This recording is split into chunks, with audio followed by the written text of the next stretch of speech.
예수님. 네, 오늘은 연중제 25주간 화요일입니다. 복음 묵상 함께 하도록 하시겠습니다. 성부와 성자와 성령의 이름으로 아멘. 네, 오늘 복음 내용은 예수님께서 사람들을 가르치고 계실 때 사람들이 너무 많아서 성모님께서 예수님께 다가오실 수가 없는 상황이었던 거죠. 그때 사람들이 어머니와 형제들이 왔습니다. 여기서 형제들은 사촌간을 의미합니다. 그러니까 예수님께서 누가 내 어머니며 내 형제냐? 내 어머니와 내 형제들은 하느님의 말씀을 듣고 실행하는 이 사람들이다 라고 가슴 아픈 말씀을 하시죠. 저도 어머니께서 이제 제가 신부가 되고 이제 제가 어떻게 사는지 궁금해서 조금 가끔 이제 제가 있는 성당으로 찾아오셨어요. 그래서 막 오셔가지고 우리 삼룡이 말썽 부리지 않죠? 막 이렇게 막 사람들한테 얘기하고 다니고. 그러니까 또 신부됨 입장에서 그건 좀 그렇잖아요. 그래서 어머니 보고 내가 찾아갈 테니까 성당으로는 찾아오지 말라고 이렇게 좀 모질게 말씀을 드린 적이 있는데, 이제 그건 뭐 어쩔 수 없는 상황인 것 같아요. 이렇게 여기서 예수님께서 이제 육체적인 핏줄을 강조하며 이렇게 했다가는 내가 우린 다 하느님의 자녀야 이러고 있는 게 조금 어긋나잖아요. 그래서 이렇게 뛰어넘어야 될 거는 또 뛰어넘어야 되는 건데, 이것이 무슨 성모님을 싫어했다거나 뭐 이런 것으로 증거로 이야기하면 안 되죠. 성모님만큼 하느님의 말씀을 잘 듣고 그 뜻을 실행한 사람은 아무도 없죠. 있었다면 그 사람에게서 예수님이 태어나셨을 거예요. 그쵸?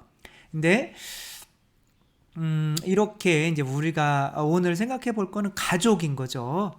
정말 가족 간에 우리는 이렇게 상처를 줘요, 안 줘요? 주죠. 그쵸? 이상하게 가족은 상처도 많이 주고 사랑도 많이 주고 받는 이상한 집단이에요. 그쵸? 그래서 막 상처받고 힘들고 막 그럴 때는, 그리고 내가 이제 부모님이 아프시고 막 그렇게 의무만 해야 되는 게 많아졌을 때는 왠지 좀 귀찮죠. 설날도 어떻게 돼요?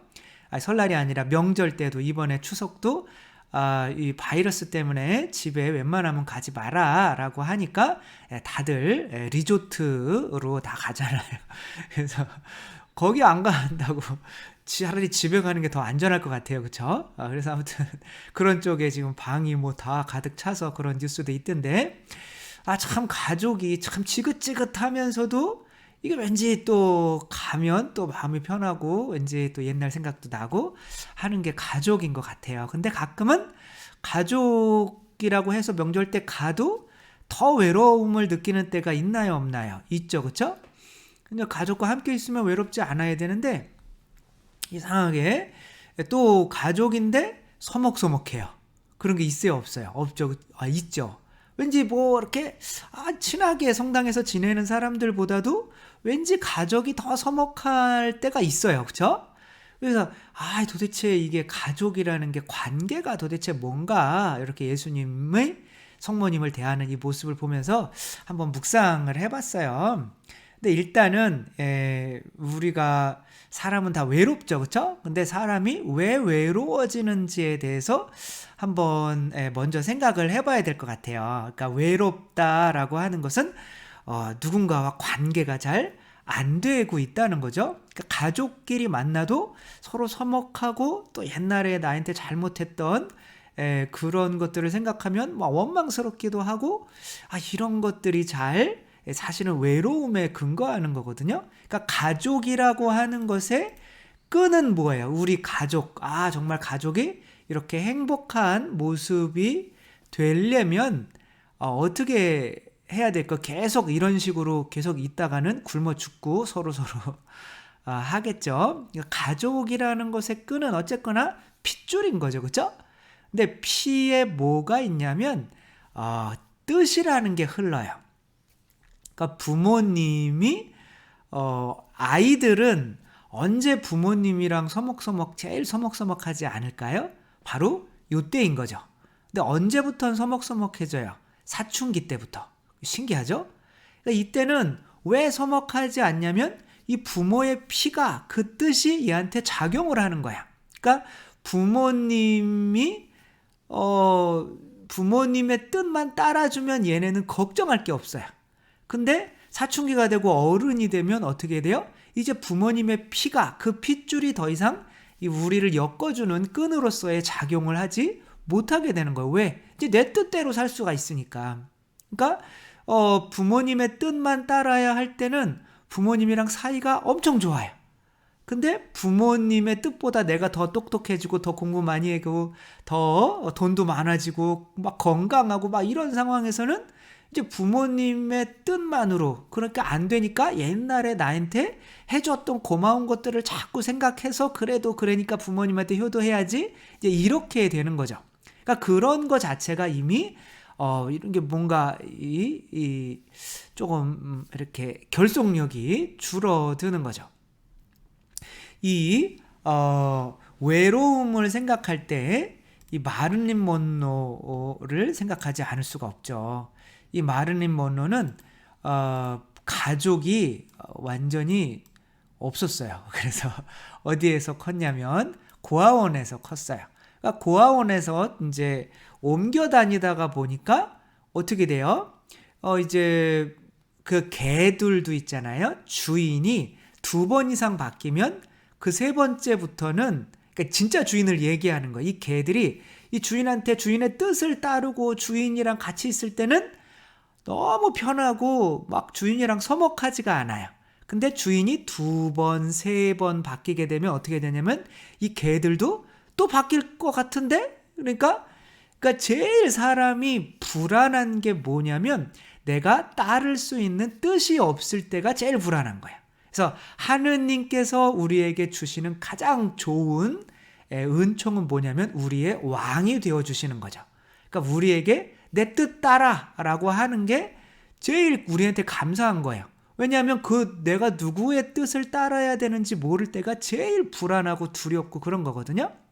그러니까 부모님들은 어렸을 때 그렇게 아이들에게 내 뜻만 따르면 돼 라고 하면서 거의 10년 이상을 어떻게 돼요? 아이들에게 걱정 없이 그 가족이라고 하는 울타리 안에서 살 수 있게 만들어주신 분들이란 말이에요.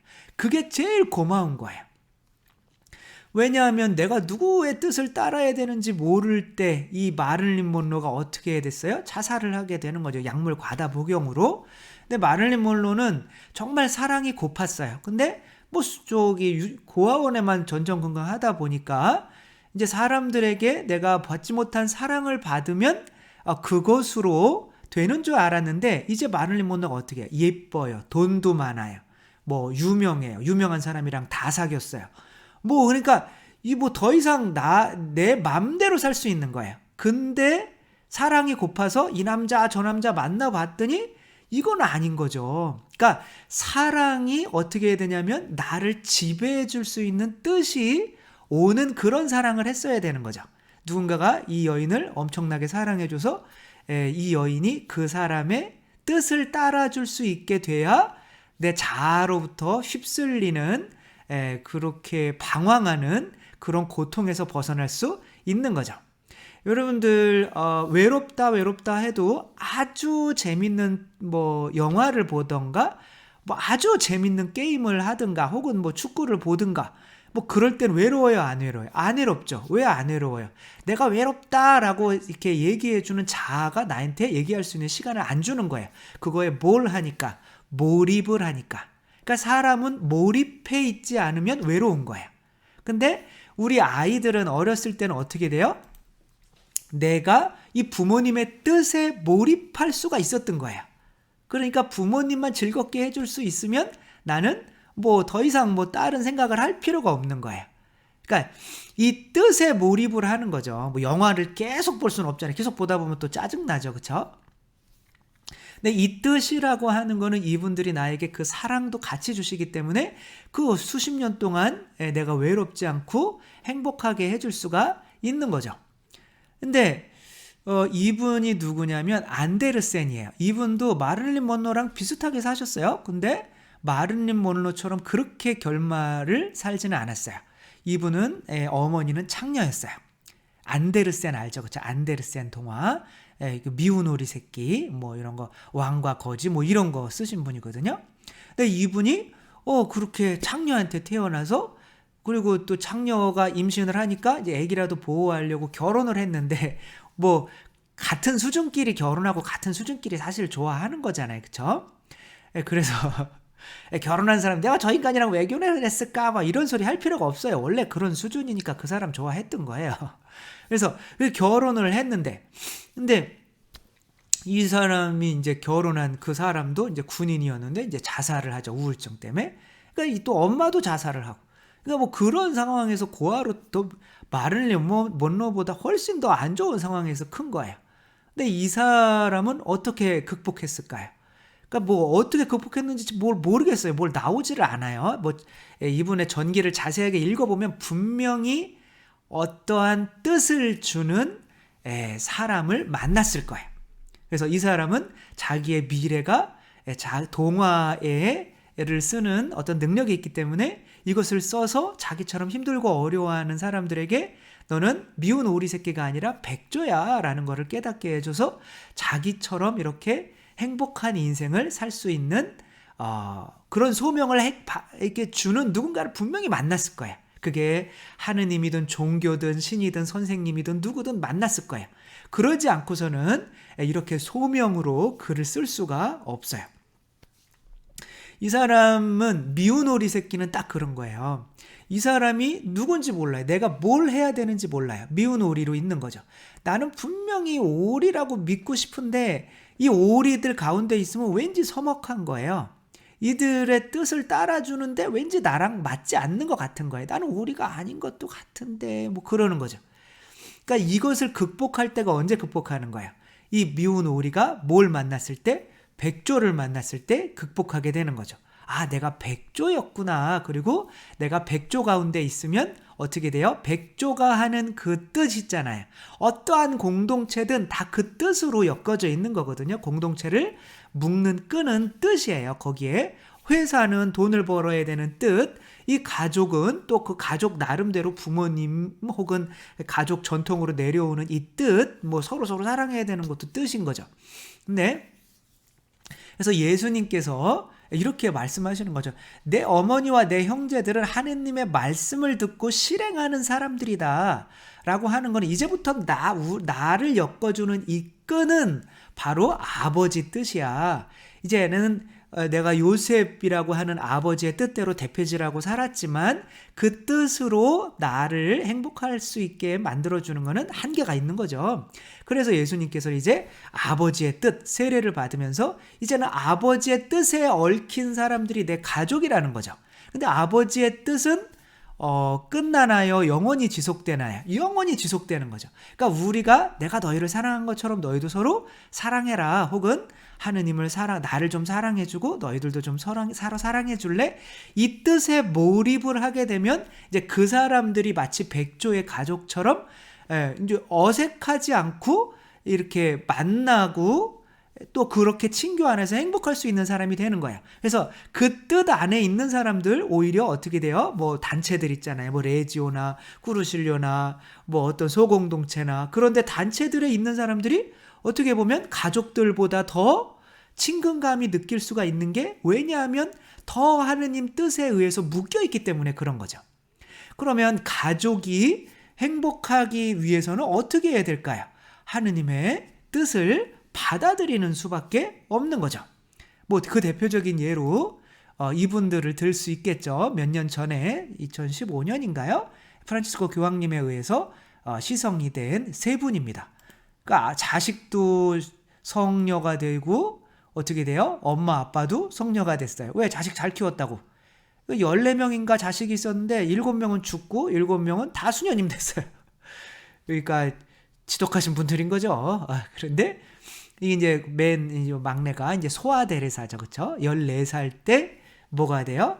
수녀님이 돼서 이제 25살 때 이제 돌아가시는데 한 10년 사는데 계속 엄마도 좀 일찍 돌아가시지만 아빠도 엄하긴 했는데 그러니까 너무너무 이 가족을 서로 사랑하는 그분의 그 글을 읽어보면 그런 게 너무 잘 나타나 있어요.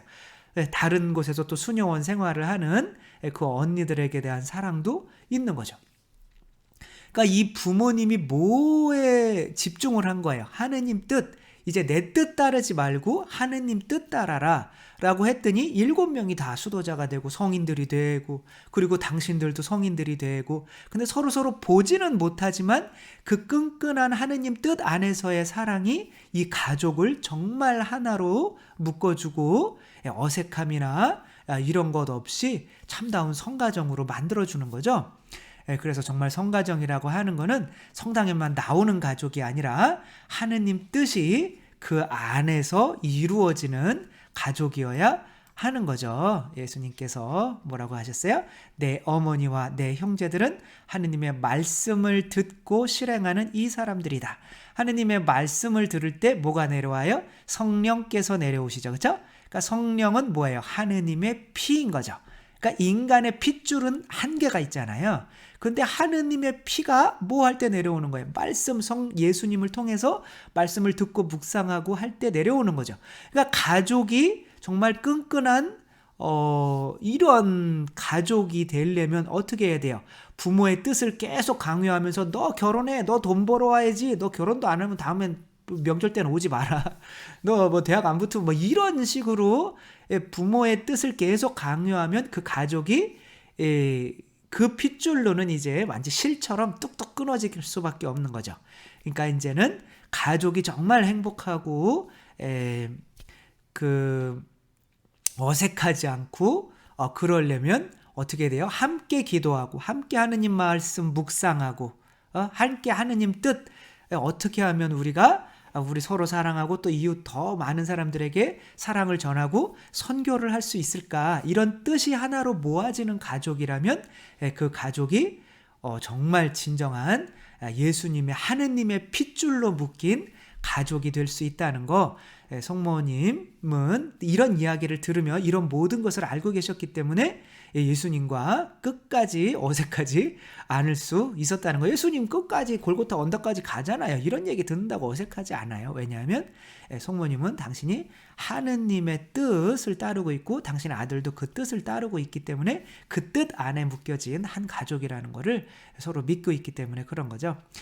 우리 가족 정말 행복하려면 서로 외롭지 않아야죠. 외롭지 않으려면 어떠한 뜻이 지배하고 있어야 되는데 그 뜻이, 인간의 뜻은 한계가 있다. 사춘기 넘으면 이제 그것은 결속력으로서의 힘을 잃는다. 그러니까 이제는 하느님 뜻이 그 가족을 지배하게 만들도록 뭐 자식도 노력해도 되고 부모님도 그렇게 노력해서 성가정이 될 수 있도록 이끄는 것이 되어야 된다. 이제 곧 명절이니까 우리를 정말 친근한 하나로 묶어줄 수 있는 거는 하느님의 피, 성령밖에 없다는 거, 그게 하느님의 뜻이라는 거 또 잊지 않았으면 좋겠습니다. 주님께서 여러분과 함께 전능하신 천주 성부와 성자와 성령께서는 여기 모인 모든 이에게 축복을 내리시어 길이 머물게 하소서. 주님과 함께 가서 복음을 전합시다. 하느님 감사합니다. 성부와 성자와 성령의 이름으로 아멘. 네, 감사합니다. 사랑합니다.